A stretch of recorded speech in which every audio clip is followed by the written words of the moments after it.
સખી છે ને ભાઈ, આખી દુનિયાની માં છે, આખા વિશ્વની માં છે. આખી દુનિયા જો બનાવી હોય ને તો માં ભગવતી દેવી શક્તિએ બનાવી છે. રામદેવજી મહારાજના ઉપાસકો હોય ને એને ખ્યાલ હોય આ નિજીયા ધર્મમાં મહાધર્મની વાતો કરે છે ને બધા, એ મહાધર્મ બાપુ એમના સમજાય એવું નથી. એ શક્તિ સમજી શકે ને તો એ મહાધર્મ સમજી શકે. સૌરો મંડપ કે છે, સૌરો મંડપ. મંડપ છે ને બે છે. તમે જો અમુક વાતો તમે ક્યાંય નહીં સાંભળી હોય. હું એવડો મોટો કલાકાર નથી, ગામ આખું મને ઓળખે છે, પણ અમુક વાતો ભાઈ 5 લાખ ખર્ચીને લાવો ને કલાકારને તો વાત નીકળે નહીં. મંડપ છે ને બે મંડપ છે, સૌરો મંડપ અને મહામંડપ. સૌરો મંડપ છે ને એનું નામ ખરેખર છે ને શિવરો મંડપ છે. શિવ ને શક્તિનો મંડપ છે. અખિલ બ્રહ્માંડની માં ભગવતી જેથી સૂર્ય ને ચંદ્ર ને ધરતી ને આકાશ ને કાંઈ નહોતું તેથી આ માં ભગવતી હતી. આખા વિશ્વનું જો જેને સર્જન કર્યું હોય ઈ માં ભગવતીના પટાંગણમાં આવો પ્રોગ્રામ હોય અને અમે જે બોલાવીને તમારા મોઢામાંથી એકના મોઢામાંથી જે ન નીકળે તે કઠણાઈ જેવી કેવી. આ બધા જે બોલાવી પણ મોઢામાંથી ફાયડા એકે ફાટ્યા નહીં. દુઃખ અમને એ વાતનું છે કે અમને તમે બોલાવ્યા છે, અમે તો જે કાંઈ થાય કાલાવાલા કરશું, પણ એક માની જે તમે પ્રેમથી ન બોલી શકો બીજું શું કરીએ કે આપણે. એક વખત બધાને હાથ જોડીને નમ્ર વિનંતી કરું છું, હાથ ઊંચા કરીને માં ભગવતી દેવીની જે બોલાવો એવી તો મોજ આવે. દેવી શક્તિ માત કી. હા એમ કઈક હોવું જોઈએ મારા રામ. આવું શીખવવાનું ન હોય. જે છે ને જે ઈ પાયો છે, પાયાનો જો બાપુ પાયો હા મજબૂત હોય ને તો જ મકાન ઊભું રહે, ને ઊભું ન રહે. અમારે રાત ચમ ખૂટાડવી અમને એમ થાય કે હવે આમાંથી છૂટવી સારું. સાજિંદાઓ બાબુ દિલથી વગાડે છે, સાજિંદામાં કઈ ઘટતું નથી. ઓળખો છો આપણે વિઠ્ઠલભાઈ કરણગઢ, મુનાભાઈ વ્યાસ બાળાથી સરસ મજાને તબલું બજાવે છે. બેન પધાર્યા છે ભાવનગર બાજુથી, ક્યાંક પહેલી મુલાકાત છે એમની, સારી સંતવાણી કરી. પણ એને બાબુ કલાકારને કંઈક દાદ મળે ને તો કંઈક, હું તો એમ કહું છું કલાકારના કાળજા નો ફાડી નાખ્યું આપણે. એવો સામે આકડો હોય તો કલાકાર મરી ન જાય. એટલે માં ભગવતી શક્તિ એક કવિ એમ કે છે કે મધદરિયો હોય તોફાનમાં દેદી હયું રે ને હાથ, દેદી દેવીને કરજે યાદ સોરું એના વાંહે ગોતવા નીકળે ને તેથી માં ભગવતીને કોક વાર યાદ કરો. ઈ મધદરિયો એટલે પાણીનો દરિયો નહીં, આ સંસારના સાગરનો દરિયો હોય ને એમાં કદાચ દુઃખનું વાદળું જો સેડ્યું હોય ને તો માં ભગવતીને ઊંડાણથી યાદ કરજો તો બાપુ તમારું કાંડું પકડી લહેરાવ. આખા વિશ્વની આખા બ્રહ્માંડની સૌરો મંડપ બાપુ છે ને છેલ્લે કર્યો. મહાધર્મનો પાઠ છેલ્લે જેસલ ને તોરલે કર્યો. પછી અત્યારે બધા વાતો કરે છે, બાકી જે ભગવાન કાંઈ છે નહીં. વાતો બધા ભલે કરતા હોય, આવી ઉઘાડી વાત કોઈ નહીં કરે. છેલ્લો પાઠ સતી તોરલ અને જાડેજાએ કર્યો અને એના ગુરુ મહારાજ દાદો ઉગમસિંહ બાપુ ગાદી ઉપર બેઠો તો એનું પ્રમાણ આપવું પડે, એમ નામ ન બેહી જવાય. શિવરો મંડપ જેને મહાધર્મની વાત કરું તમને કે જેથી મહાધર્મનો પાઠ માંડ્યો ને એ કચ્છમાં એક હરિજન સમાજમાં દલિત સમાજ જેને કહેવાય કે એક ભગત થઈ ગયા, કર્મણ ભગત. આની એક વાત તમને નાની એવી કરી દઉં. એ કર્મણ ભગત છે ને મહાધર્મના અધિકારી હતા અને ઈ જ ગામમાં કર્મણ ભગતના ગામમાં ભવાયા રમવા આવ્યા. એ વખતે આ લાઈટનો જમાનો નહીં, બત્તીનો જમાનો નહીં. તેથી દીવીઓ કરતા, દીવીઓ જેને મસાલ કહેતા, આપણે મસાલ કહેતા ની હુતરની દીવીઓ બનાવે અને દીવીનું ઉંજવાળું કરીને રમતા. એમાં એ ગામમાં એ ભવાયા રંબા આવ્યા ને એમાં એક લખીરામ કરીને નાયક અને એનો હુતર લેવા જવાનો વારો અને હુતર લેવા માટે હરિજન વાસમાં જવાનો.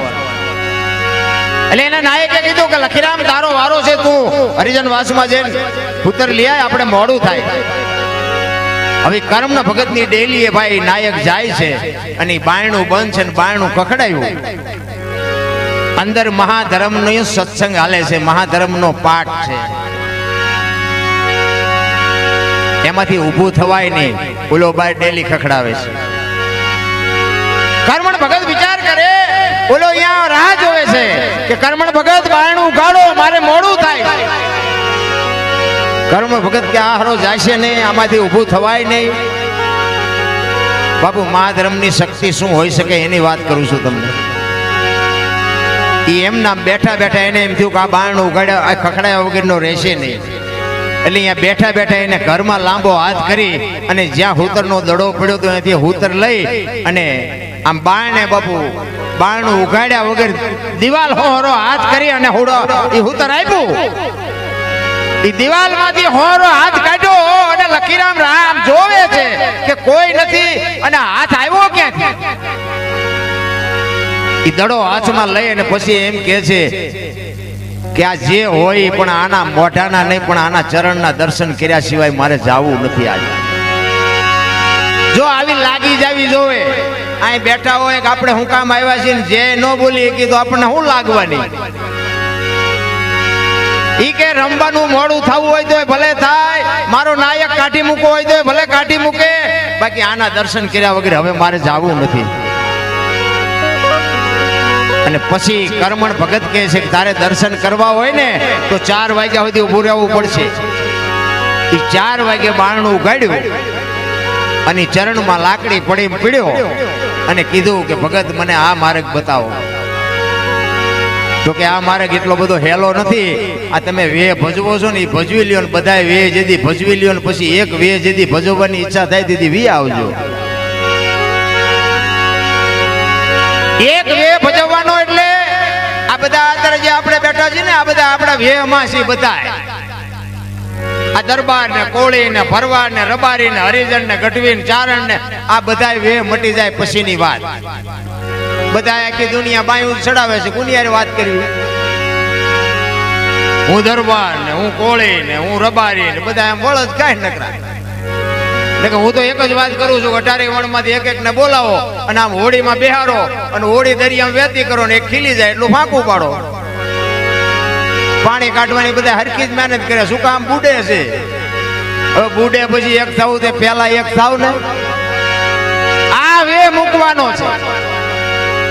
ઈ કે ભગત આ મારે કેટલો હેલો નથી, તમે વિયા જાઓ અને આ ખેલ ભજવો. ઈ કે હવે મારે ખેલ ભજવવાનો થતો નથી, હવે મારે આ એક જ ખેલ ભજવવો છે, તમે મને માર્ગ બતાવો. તો કે એક કામ કરો કે શું કે આજનો દી રમી આવો અને તમારા નાયકને ના પાડતા આવજો કે હવે મારે રમવું નથી. ઈ ભાઈ રમવા ગયા અને નાયકને કીધું કે ભાઈ જો હું આજ રમી લઉં, મારી બદલીમાં તારે જેને રાખવો એને રાખી લેજે, બાકી હવે પછી આપણે વે ફેરવાનો છે નહીં. ઈ કે કેમ કે ના બસ નથી રમવું હવે. કે પણ એનું કારણ તો છે ને. તો કે હું રમતો રમતો તને એક કડી ગઈશ ને એમાં તને બધી સમજણ પડી જાય. અને પડમાં ઉતર્યો આમ અને પડમાં ઉતરીને બાપુ એને એક કડી ગાઈ હતી. બેની મને વરતાણી આનંદ લીલા લહેર, મને ભીતર સદગુરુ મળ્યા. બાપુ એક જ વાણીમાં બાપુ એને નક્કી થઈ ગયું, મને મારો ભીતર સદગુરુ મળી ગયો, હવે મારે આ વે ભજવવાના નથી. ઈ રાત રમી અને આવ્યો અને ભગત ને પાસે કર્મણ ભગત પાસે આવીને કીધું કે હવે હું મૂકીને આવ્યો અને મને હવે આ માર્ગ બતાવો. કે એમ એટલી વારમાં ન પતી જાય. ઈ 15 દી અહીંયા રોકાણા અને એક દિવસનો સમય ને હવારમાં ડેલી કોક મેડું ખખડાવા એટલે લખીરામે બારણું ખોલ્યું. 8-10 જણા હાથમાં શ્રીફળ લઈને ઉભા છે. ઈ કે કર્મણ ભગત ક્યાં? તો કે ઈ તો હુતા છે. ઈ કે જગાડો જગાડો, અમારે નાળિયેર વધેરવા છે દરિયા પીરને. પેલો વિચાર કરે કે હું છે આ છે ની માનતા શું નાળિયેર વધેરવાના. અને ધાબળો ઉઠેલો હતો ને કર્મણ ભગતનો, એમાંથી બાપુ લખીરામે ધાબળો ખેંચ્યો ધાબળો ખેંચ્યો અને કર્મણ ભગતના વહામાં સોડા નીકળી ગયેલા, લોહી જુવાન લથી ગયેલો. ભાઈ લખીરામ વિચાર કરે છે કે આ બાપુ ક્યાં ગયા હતા રાતે? મેં તો ક્યાંય ભાડ્યા નહોતા ને અમને કોને માર્યા? કર્મણ ભગત ને કહે છે કે બાપુ આ શું થયું? એ કે આવ્યા એમને જ પૂછ ને. એ કે આ છે શું બધું? એ કે અમે દરિયામાં વાણ લઈને વિયા આવતા હતા અને વાણમાં બાપુ હેઠે ગાબડું પડ્યું ને અમે એને પાણી માલપા ભરાવા માંડ્યું ને તેથી અમે કર્મણ ભગતની માનતા રાખી હતી કે અમારું હોડું જો કાંઠે પૂગી જાય તો નાળિયેર વધેરા સિવાય અમે અન્ન કે પાણી લેવું નહીં. અને તેથી કર્મણ ભગત કહે છે કે ઈ રાતે એને મને હાકલ કરીને તેથી એના વાહનને હેઠે તળિયું તૂટી ગયું ને ત્યાં હું વાહો ભરાવીને સવાર સુધી પડ્યો રહ્યો હતો. બાપુ મા ધર્મ તો સોડા પડાવે ઈ સમજી શકે. આખી દુનિયા બાપુ ગાદીઓ માથે બે આને મહાધર્મ કહેવાય ને આને નિજિયા ધર્મ કહેવાય. મને તો ટપ્પા જ નથી પડતા, જ્યારે કોઈ દુકાનો ખોલીને બેઠા છે. આ એમ સમજાય એવું નથી. રામ છેલ્લો બાપુ મહાપુરુષો કહે છે છેલ્લો પાઠ જેસલ ને તોરલે પૂરો ત્યાં દાદા ઉગમ બાપા બેઠા હતા ગાદી ઉપર. હજી સુધી ગાદી ઉપર કોઈ બેહી નથી. તેથી બાપુ દેવાયત પંડિત હતો, ખેમડીઓ કોટવાળ હતો, લાખો લોયણ હતા. બાપુ કરી નથી ગયા કાંઈ. છેલ્લે જેથી બલિરાજાનો પાઠ થયો ને તેથી ગાદી ઉપર બાપુ મેઘ ધરવો બેઠા છે. અને મેઘ ધરવાએ કીધું જોત ચલાવીને છેલ્લે કહે છે ને બકરી ઊભી ન થઈ અજિયા, એટલે જોત ચાલુ કર્યા પછી કીધું કે 4 વાગે જોત વળે અને 4 વાગે જોત વળા પહેલા આ સતયુગ ને કળિયુગ નું મિલન થાય છે ને કળિયુગ બેહી જાય છે. હવે મંડો ભાગવા, હવે આમાં પેળ પડે એવું છે નહીં. અને જ્યાં જ્યાં દી ઉગી જાય ત્યાં હવ બધા સમાધિ લઈ લેજો. અને તેદુની બાપુ આ પરંપરા બંધ થઈ ગઈ. આ સમાધિઓ લેવાની તૈયારી કરી આપણે બટકો રોટલો કોઈને ન દઈએ કે રામ આપણે શું કરીએ કે. એટલા માટે તમને ને મને મહાપુરુષો શાન ઘણી બધી કરે છે, પણ આ બાબુ એમ નામ કઈ સમજાય એવું નથી.